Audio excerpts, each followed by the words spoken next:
This is the man of the champions, Bill Fonzie Alfonso, giving a shout out to Something Else. Something Else, Daddy. This is Nicole Matara, Great Warrior Wolf, and you are listening to Something Else. I'm Tony Cini, and you're listening to Something Else. Hey everybody, it's Rich Palladino, the voice of New England, and you are listening to Something Else with Arya.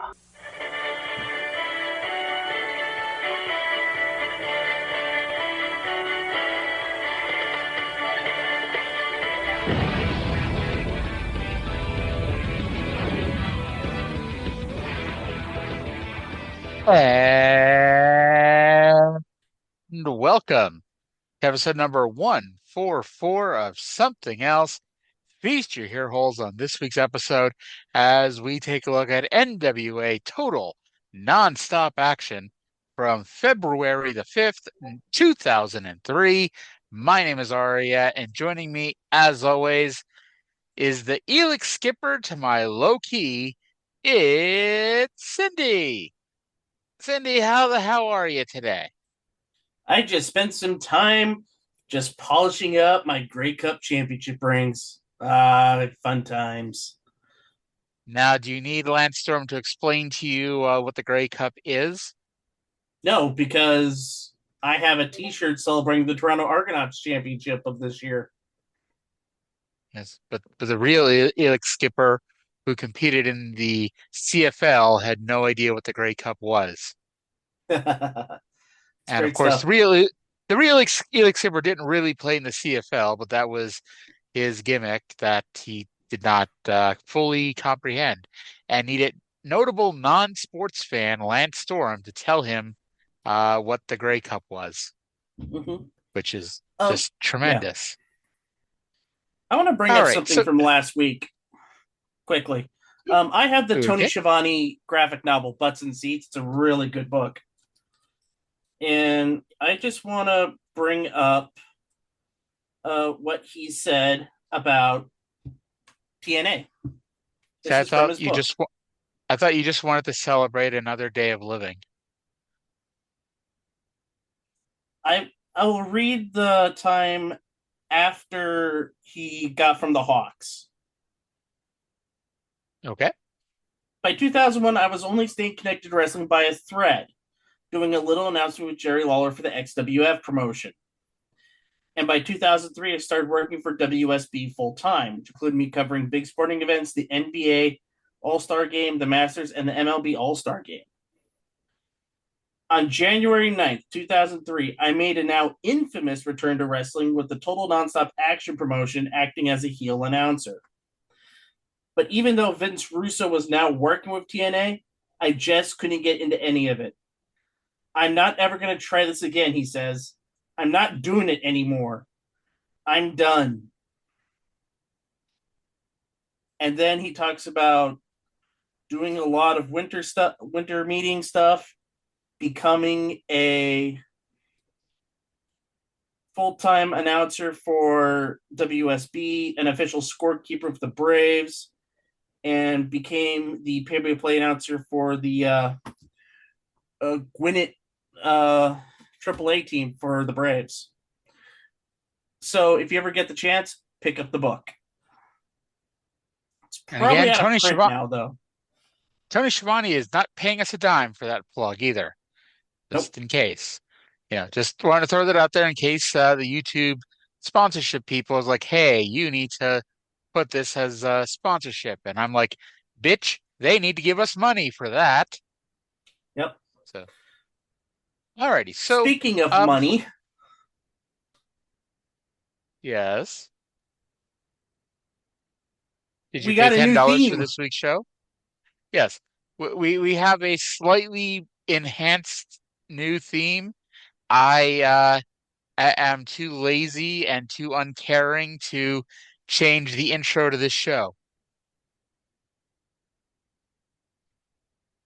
Yes.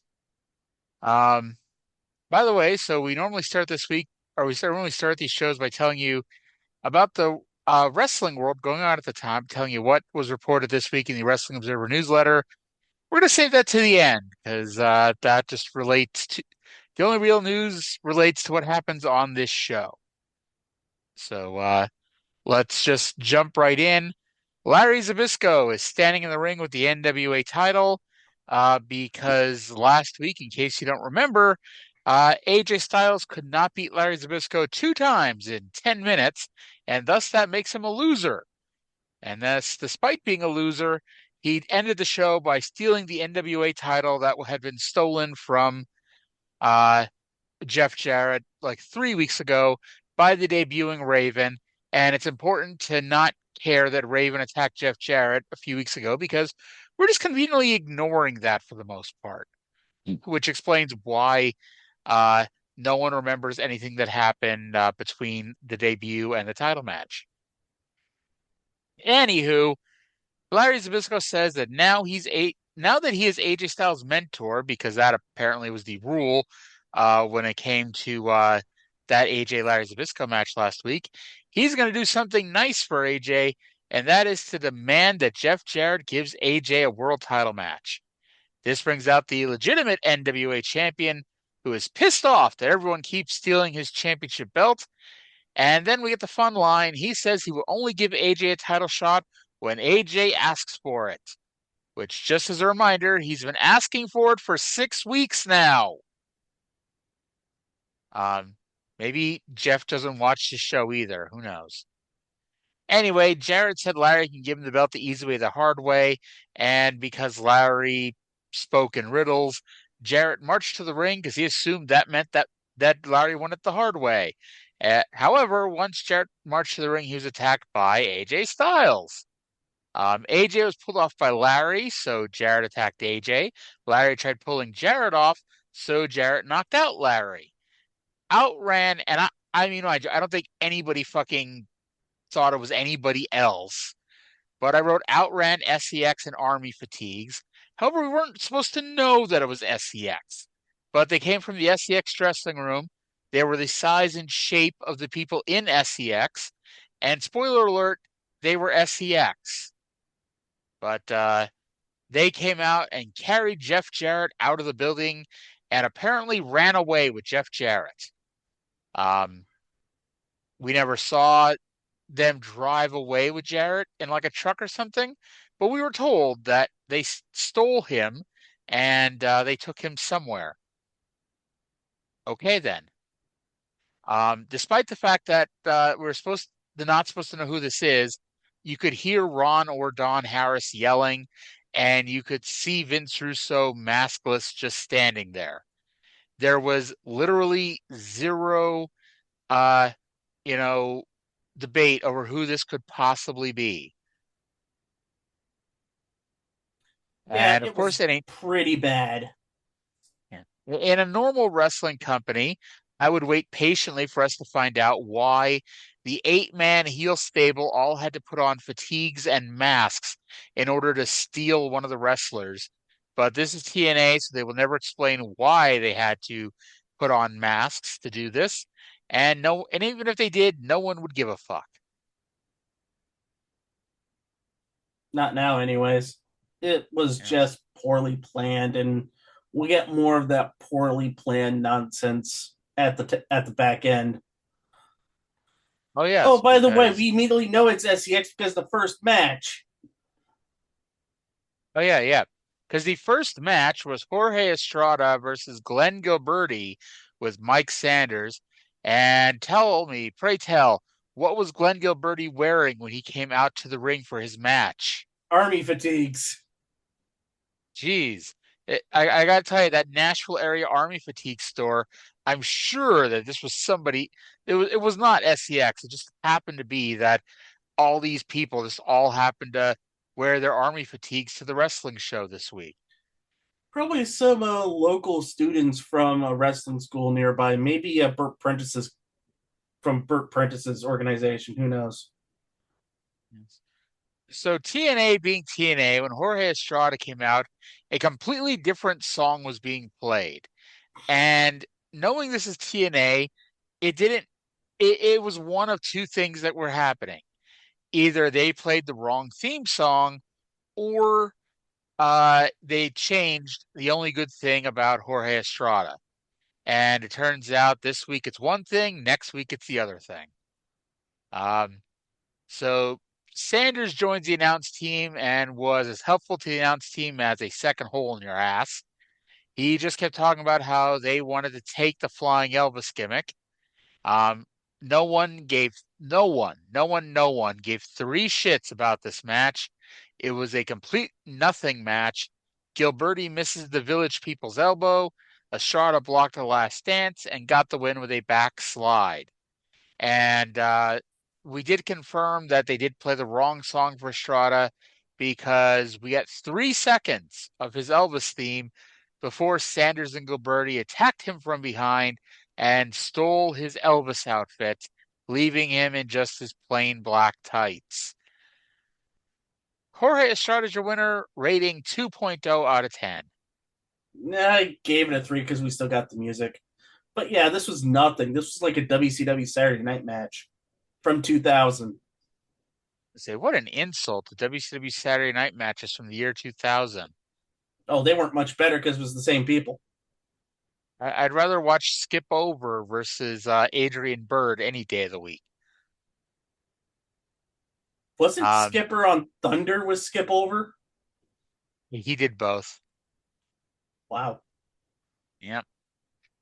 To the back. Probably worldwide. Yes. To the back, where for the first of 3 times on this show, at least, Goldylocks is yelling at Bullet Bob Armstrong. So Bob yelled at her back. Bob said they have a man working on the sex Jeff Jarrett situation before walking off. Keep in mind, Goldylocks' job is to be the backstage interviewer. It is not to get into a shouting match with the authority figure in the company. Vince Russo decides that right now is the best time for him to cut a promo in the dark, shadowy parts of the arena where you cannot see him. He says that they have taken out the leader. They're going to take out every member of the NWA tonight. Russo, because he's just a freaking genius, he painted FU on his face, but the F was in green paint, so you couldn't see it. So it looks like he just had U painted on his face because, he's very edgy, Yeah, I noticed that too, but he's not the first person to do it. Goldust did it. Yes, but Goldust, when he did it, you could see it. He didn't stand in the dark corner of the arena, and all that bullshit here. So he said he's not harming Jarrett. He's doing this for his own good. He put Glenn Birdie in charge of Jeff Jarrett's character, saying that when Jarrett comes back, he wants Jeff Jarrett cursing, telling the fans to fuck off, and flushing tradition down the drain. Glenn, for some weird reason, had put his ski mask back on, so he's sweating through the ski mask, because of course he is. As Glenn walked away, because I don't know why he was walking away since they were by the SCX locker room, and he was walking in the opposite direction of the SCX locker room. But anyway, as he was walking away, he was attacked by Dusty Rhodes of all people. Dusty Rhodes beat down Glenn Gilberti and then walked to the ring as Glenn ran away. Dusty said that Jeff Jarrett was abducted by a bunch of thugs. He said that this bullshit has got to stop. Hey, we all agree on that one. Yep. Dusty called out Jerry Lynn, Ron Killings, Amazing Red, and America's Most Wanted. He put all 5 over as some of the best wrestlers in America. And then he said he's going to go find Jeff Jarrett, and he's putting these 5 men in charge tonight. Yippee. By the way, I should note, I forgot to comment on this later, Nikita Koloff is not here, and I don't think he ever comes back. I looked it up. He does come back in a couple of weeks' time. It kind of wraps up this storyline and kind of we'll talk about this in the future because Russo's not around on camera for much longer either. Oh, darn. That sounds awful. I'm so sad. It gets That we're gonna have rather less been through uncomfortable some the in our way they life. did it, though. I'm sure it's just one of a kind. So we get X Division champion Sonny Siaki with Desire versus Amazing Red. Red just stayed in the ring because he's like the smartest person around. However, after Siaki got introduced, they played Red's music, even though he was already standing in the ring, because why the hell not? Siaki pointed out how short the Amazing Red was, so Amazing Red kicked him in the head. That always works. Red did a dive out of the ring, which was the most exciting thing we've seen on this show in weeks. Siaki used a wacky Samoan drop. Red went for another dive later on, but Siaki caught him and slammed him into the announce table. Siaki hit a black hole slam. Actually, okay. So Red comes off the ropes. They do a spinning, I guess ultimately it was a spinning STO by Red, but instead it looked like Siaki gave him the black hole slam. And I only say Red apparently gave the move because Red then made the cover and got a 2 count.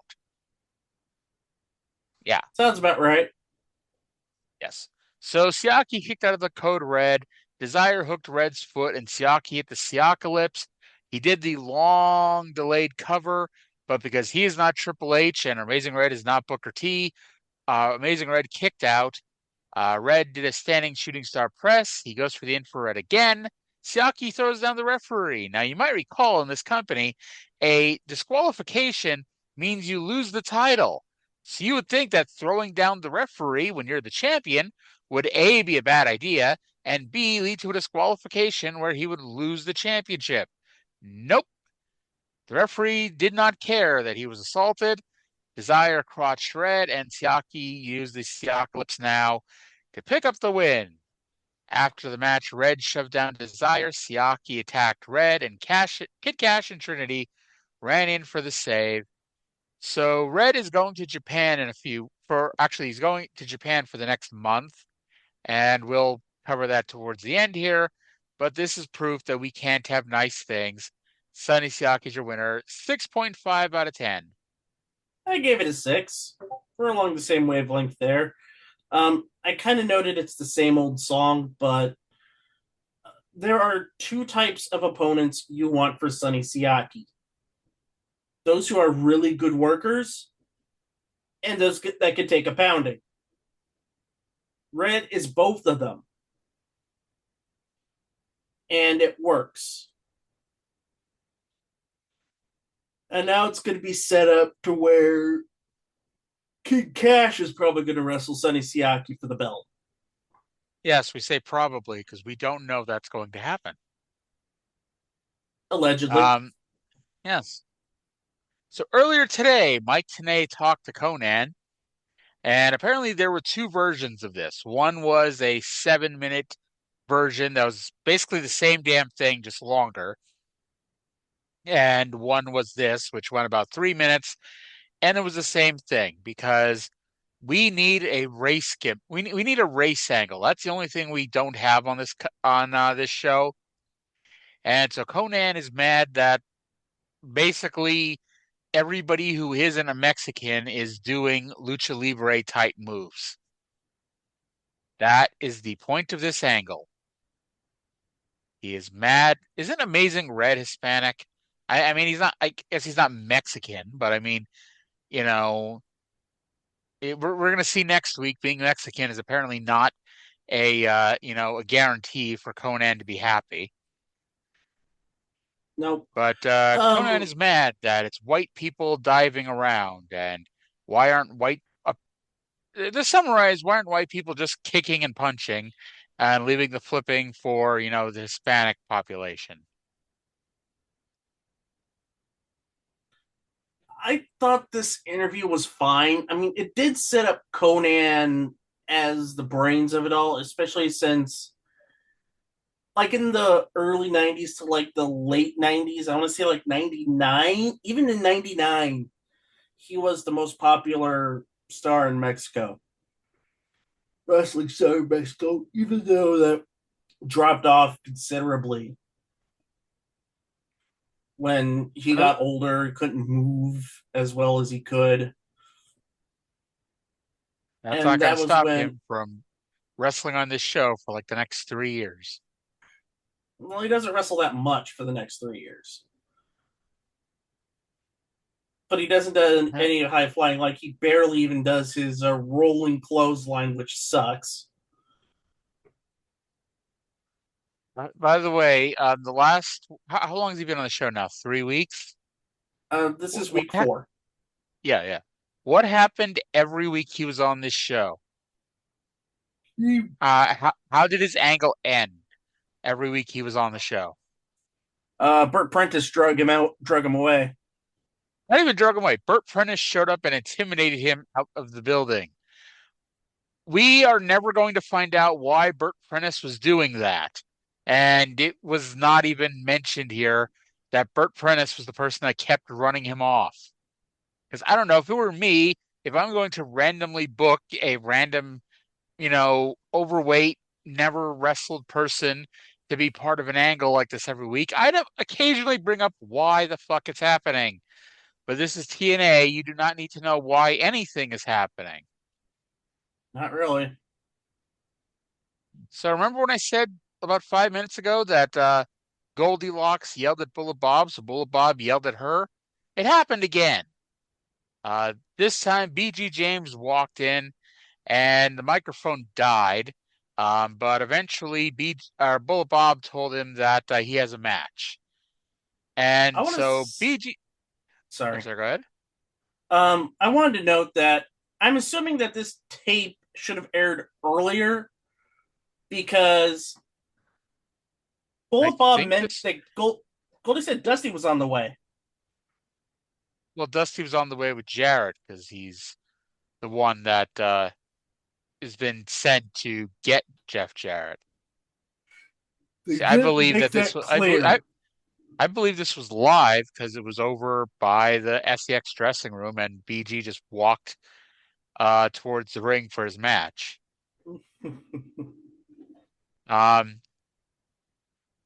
So Bob tells his son that he's got a surprise for him to go to the ring. And sure enough, BG James goes to the ring to wrestle the right one-legged wrestler, Tenacious Z, who would become better known as Zach Gowen. By the way, we've talked about reusing theme songs. He uses the song that eventually becomes Chris Sabin's Hail Sabin theme song, just without the words. So if you ever wanted to hear that music and not hear someone yell Hail Sabin over and over again, this is the match, the entrance for you. Or because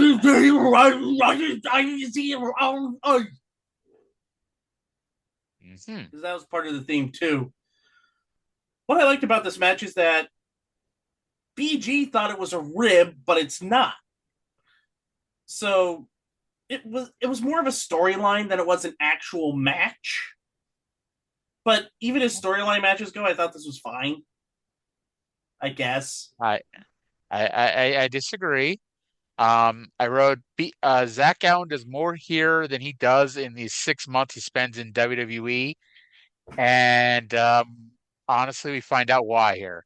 And part of it has to do with Zach Gowen he's young, he's green, he's got a little bit of experience, but not a whole lot.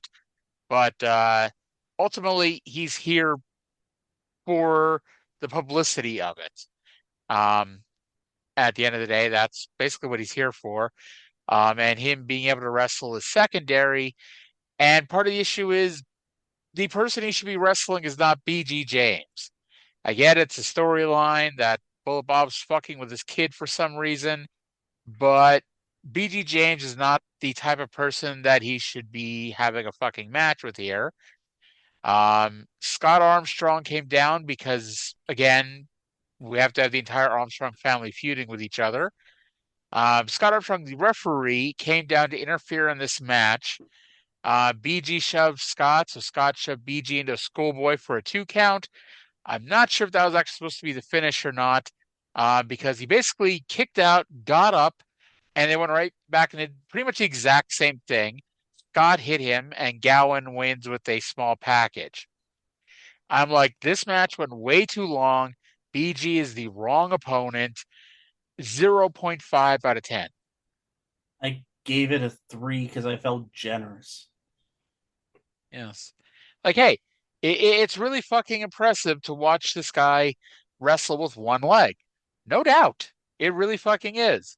But you know, it was also impressive when AEW had the no-legged guy at that time, and that didn't mean it didn't suck. You know?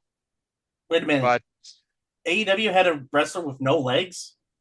yes, the very first match on Double or Nothing 2019 was the gauntlet, not the casino gauntlet match. And so one of the first 5 people in the ring. So if you, so like you buy this pay-per-view and goddamn AEW killing me. Sorry about that. If you buy this pay-per-view, the very first thing you saw was a guy in the ring with no legs. Yeah.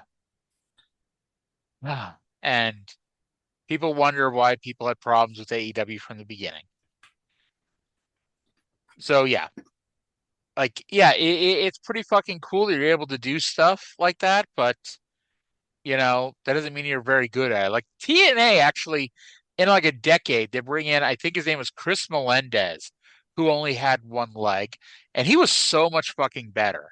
I don't know whatever happened to that guy, but I'm kind of sad that you know by that point, having one leg and being in wrestling was, you know, an old news story.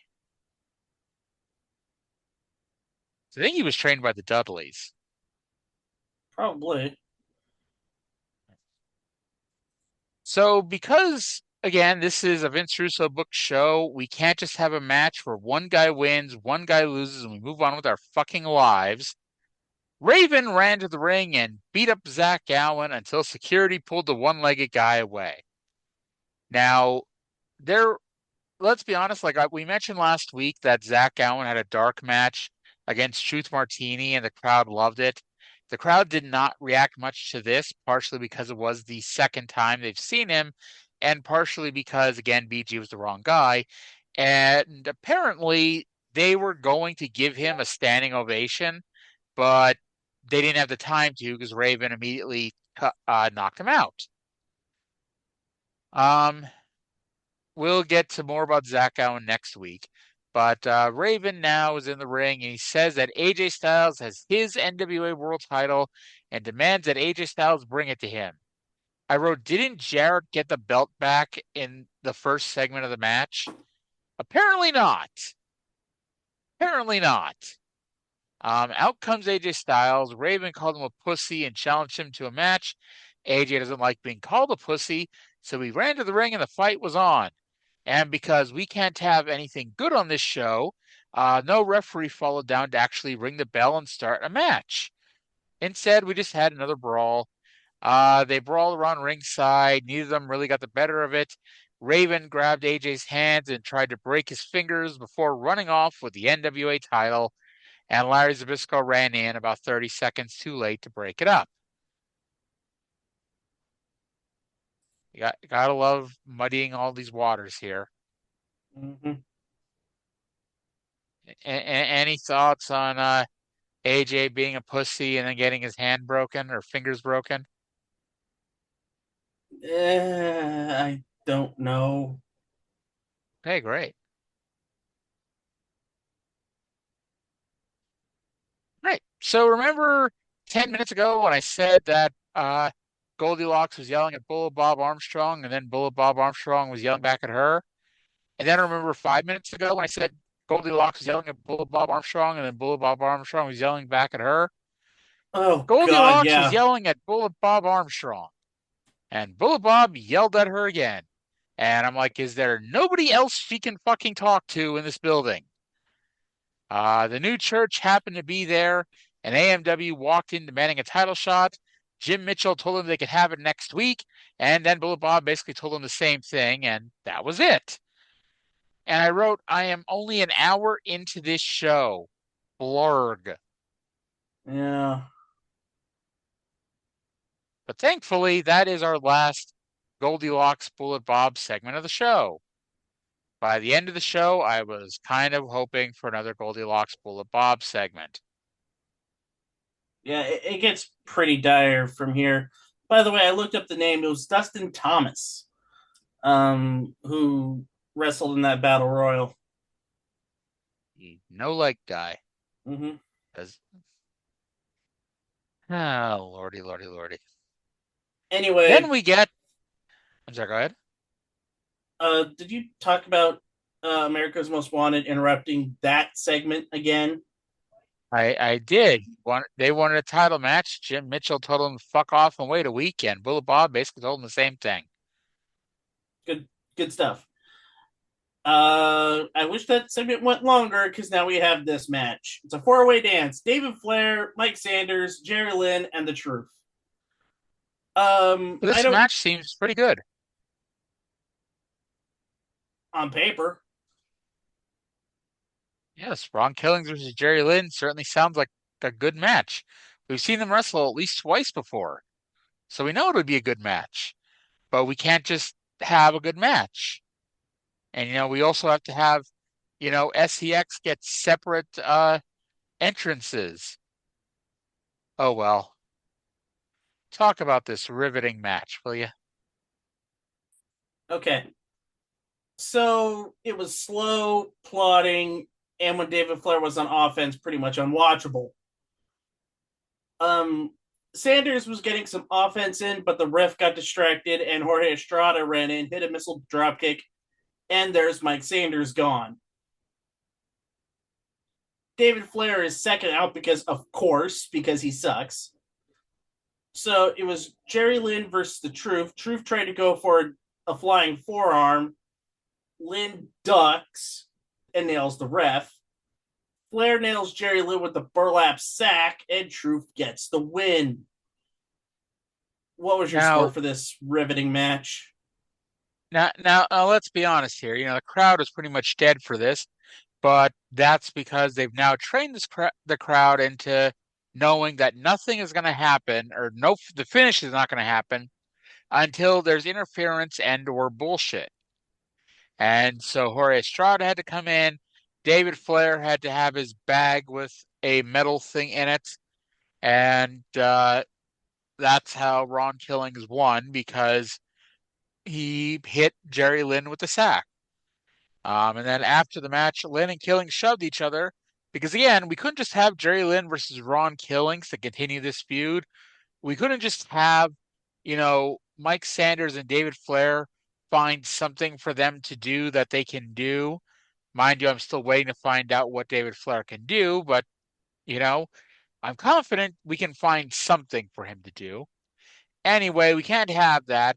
And when it got down to the two people who could actually have a match, it was over in 10 seconds. I mean, not literally, but pretty goddamn close to literally. And yeah, 3.0 out of 10, just because nothing was majorly fucked up here. 2 out of 10. I say some of it was majorly fucked up because did you see the way David Flair went for the leg and the way he tried to work it? It was just like, duh, duh, duh. Okay. So Goldylocks now talks to Triple X. Skipper says the belt's all in the family with the belts. Desire runs through and says that, hey, why don't you interview me because my match is next? And it makes fun of Goldie's boob job. I should note that having seen Goldie over the course of this time, I don't think that she had one, or if she did, you really couldn't tell. It's the comedy of the Vince Russo segment. The woman with the boob job is telling the woman who didn't have a boob job that she had a boob job. It's hilarious. Or it's like when Jacqueline would talk about Sable having big fake breasts. You see, the humor is that Jacqueline also had big fake breasts. Why aren't you laughing, Cyndi? It's hilarious, Cyndi. Match number Cyndi, 5 is Desire versus Trinity. So we last actually week, get. oh no, last week we had a mixed tag team match: Kid Cash and Trinity versus Sonny Siaki and Desire. When the men wrestled, it was the best match on the show. When the women wrestled, it was the worst match of 2003. One of those combinations were brought back here in an 8-minute, 21-second match. Of course, it's a show booked by Vince Russo. So which of those two got 8 minutes and 21 seconds? Sure enough, Trinity and Desire.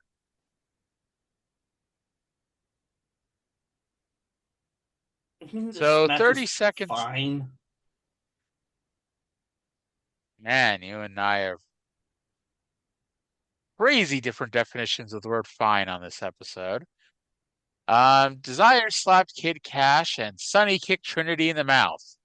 The match should have just ended there, 30 seconds in, but nope, we had 8 more minutes to go. Trinity ran at Desire in the ring, and somehow Desire got a 2 count off of that. After watching it several times, what I could ascertain is Trinity ran at her and took a bump.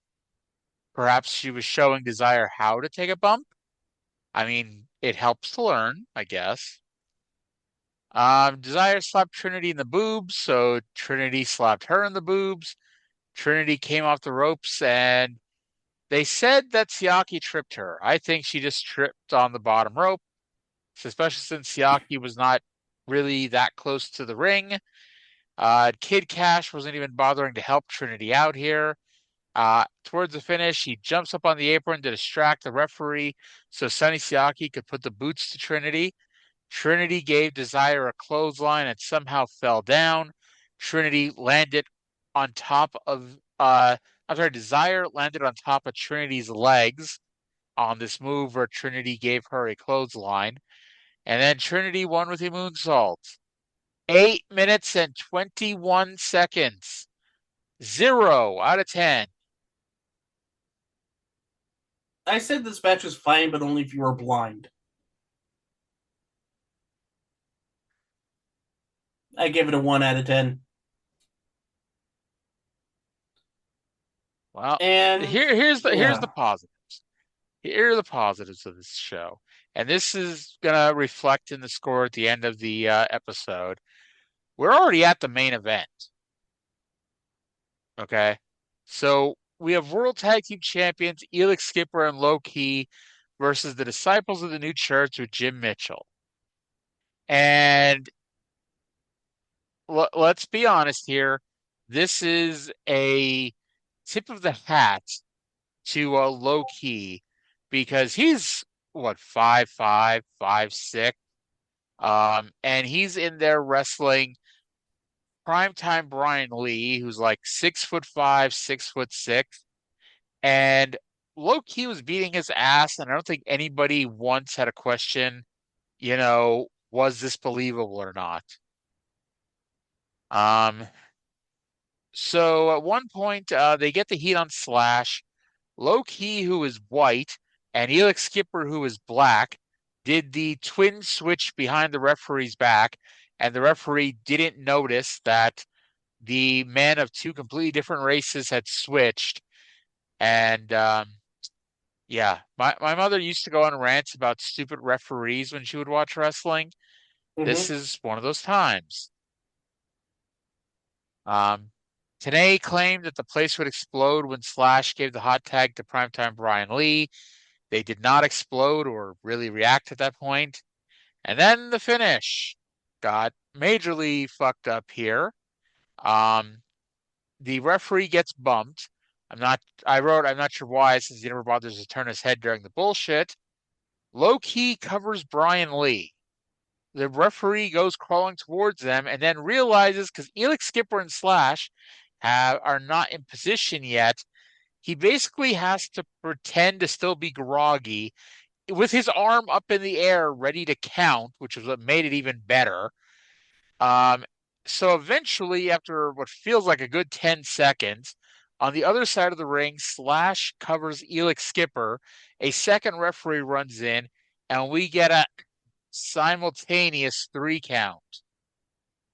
And so Scott Armstrong, looking for any reason to fuck over the heels, because why is this a thing? Even though in TNA canon, this is what you do when during a double pin draw, because it's happened before.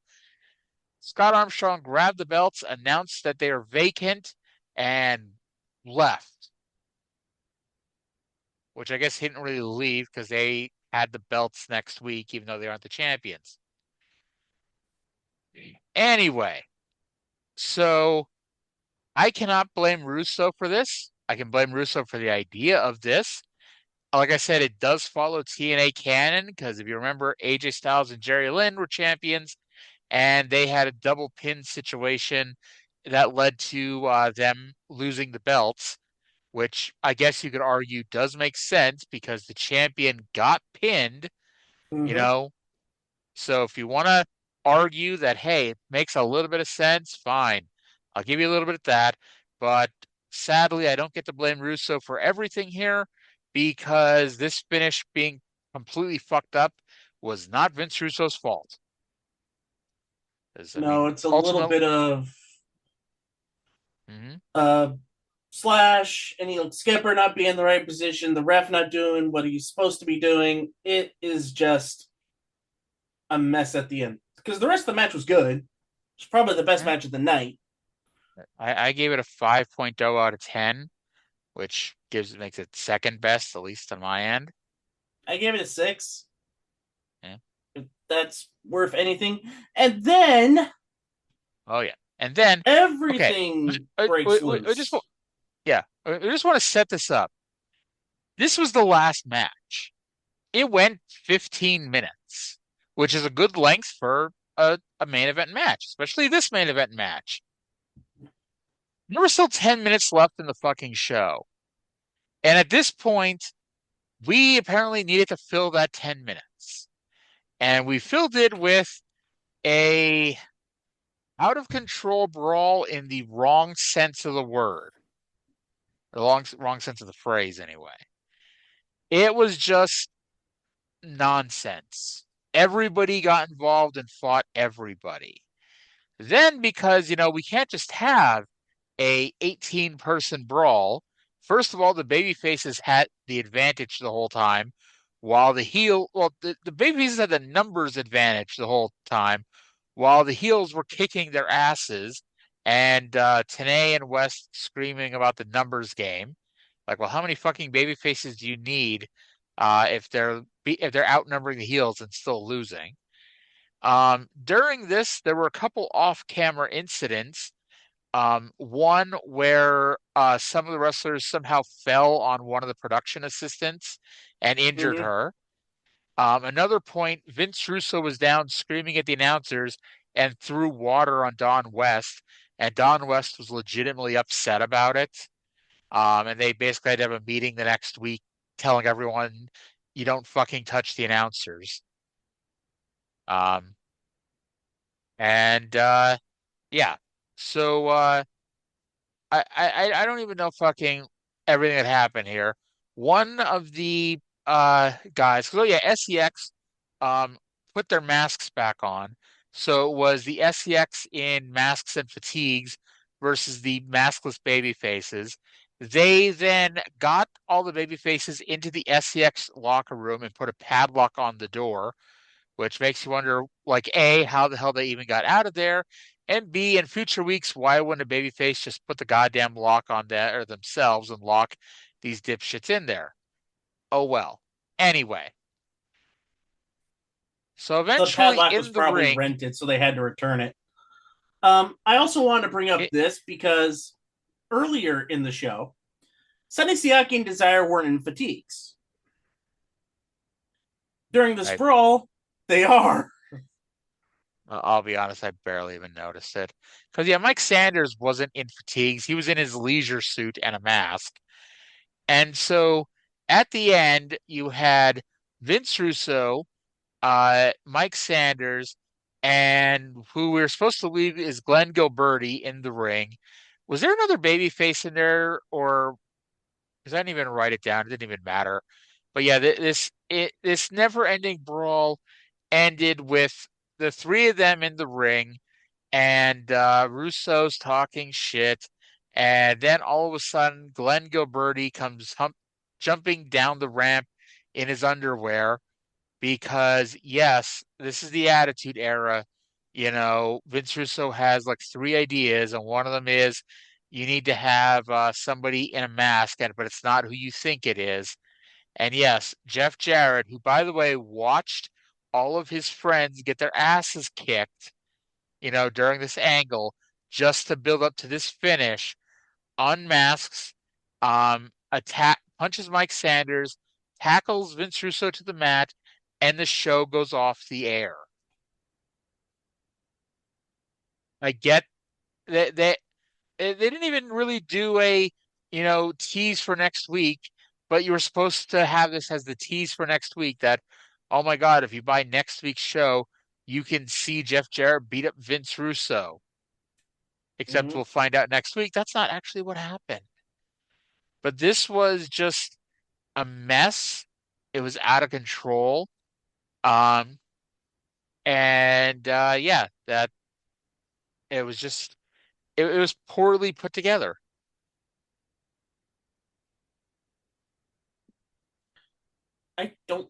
This And was pretty bad all around. Like, I thought the matches overall weren't that great. I mean, you would normally expect one match to be pretty darn good. no, because we had Vince However, Russo. We have Vince yeah. Russo booking, and you can't have good matches on the show, bro. We can't have that on our wrestling show, bro.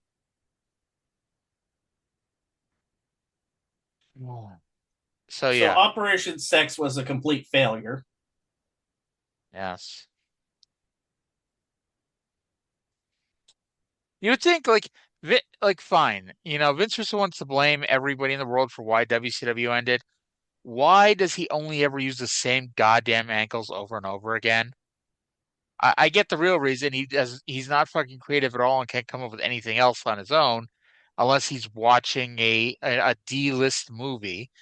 But, you know, how many fucking times did we see in WWE and WCW and it was usually a SWAT team security gimmick where you'd have a bunch of people in SWAT masks, but it turns out they're not who you think it is. They're really the baby faces who all stood there for minutes on end right next to their hated enemy and waited until the right time to take off their mask and fight. Which, yeah. Didn't we see this a So lot with the luchadors in WCW? I mean, all the times that they did this, it worked once. And it wasn't when Russo was there. It was when DDP did it when he was La Parka.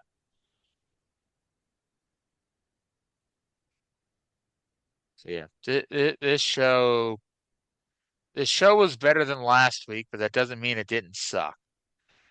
So overall match quality a 2.83, meaning for those who want to judge things based off star ratings, that means that the average match was less than a star and a half on this show. Overall enjoyment. Despite the fact that we just ranted and raved for 49 minutes, the show was less stupid than usual, so that's a plus. I gave it a 4.5 out of 10. With that said, future build 1.0 out of 10 because there is still nothing on this show that makes me want to watch again next week. And that's what the point of this fucking thing is supposed to be, to make you want to pay $10 to watch next week's show. And we got an overall rating of a 2.78 out of 10. Thumbs down territory if there ever is. 3 out of 10. Boring matches. The Operation Sex storyline was awful. I honestly got annoyed at the end with all the Goldylocks, Bob Armstrong bickering. And we have a departure. This is the end of Bullet Bob. Bob Armstrong. Yep, we'll get to it next week. But yeah, Bullet Bob is gone, sadly. Mm-hmm. And it's not like we're replacing him with anybody better. But that is next week's problem. This week, you might wonder why we had some of the title switches that we did. You may wonder why we haven't seen Christopher Daniels in what feels like a month. You might wonder, since the story for a month was that we were putting the X Division title on Amazing Red, but then we finally get the title match and he loses. Well, they were all pretty much the same reason why.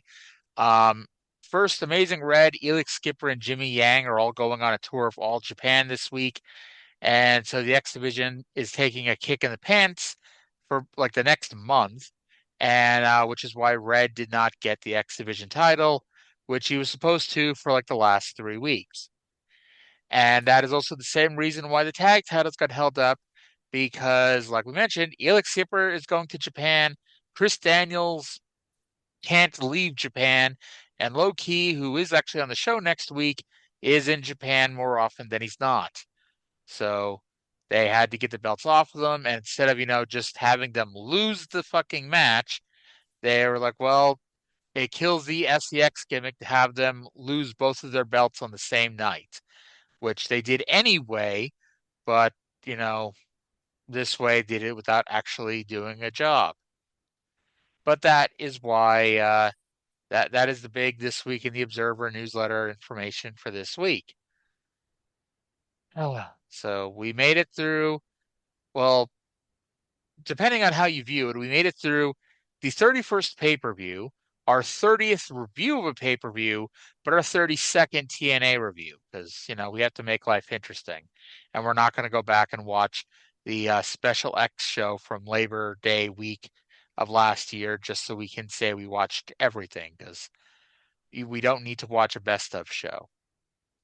But Nope. anywho, And that's why we did Best Damn. And even though that yeah. show wasn't that good in hindsight, it was still fun to talk about. The hilarious thing was it was worse than the average TNA pay-per-views were at that point, but those fucking shows were better than the shit we're talking about now is. Mm-hmm. Which is just... because it was interesting. It's just preposterous.